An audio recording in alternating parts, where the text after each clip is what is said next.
because it is madness to try to live on a spinning sphere that is flying through space at hundreds of miles an hour and be on your own, not knowing who is in control of it. And that's where a lot of our fear comes. We're lonely because we'll always be lonely without God. I mean, I can be your friend. Somebody else can be your friend. A husband or a wife can be your friend for so long. But finally, we're all lonely because there's only one who really makes us feel at home, and that's the dear one who put us here.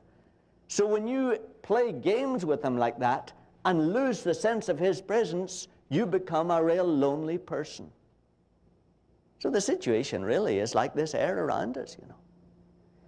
If I decide to hold my breath and just not to breathe, it doesn't matter what you say about the air being all around me.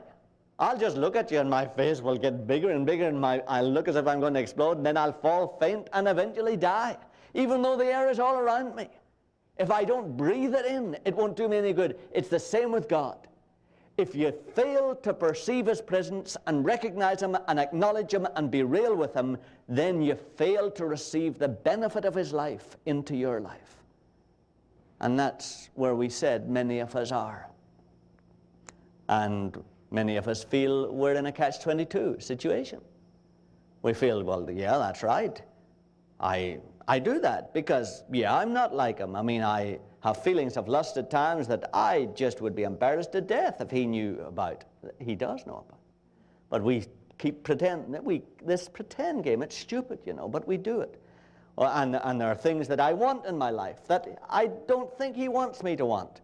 And so I just couldn't look him in the eye. I couldn't look him in the eye. And I know that. And I don't see how I can look him in the eye unless I change, and I don't see what's going to change me unless he changes me. And how can he change me if I don't recognize him?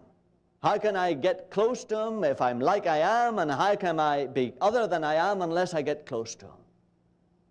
And of course, the amazing gospel is that God, out of the great love he has for you, he has taken all the things that you have ever done, all the things that he has noted in his spiritual memory, all the hard things you have said to people, all the dirty things you have thought, all the dishonest things you have done.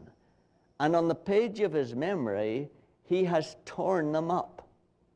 And he has brought you close to himself out of just sheer love. He has done that. And you keep on pretending and evading him as if he doesn't know what you are. He not only knows what you are, but he has lifted you up to be beside himself. And at this moment, he regards you as being beside himself, and he's treating you as being beside him, and he is willing to give you all that he has. But because you don't believe that, you erect a barrier against him, just as I do if I don't breathe.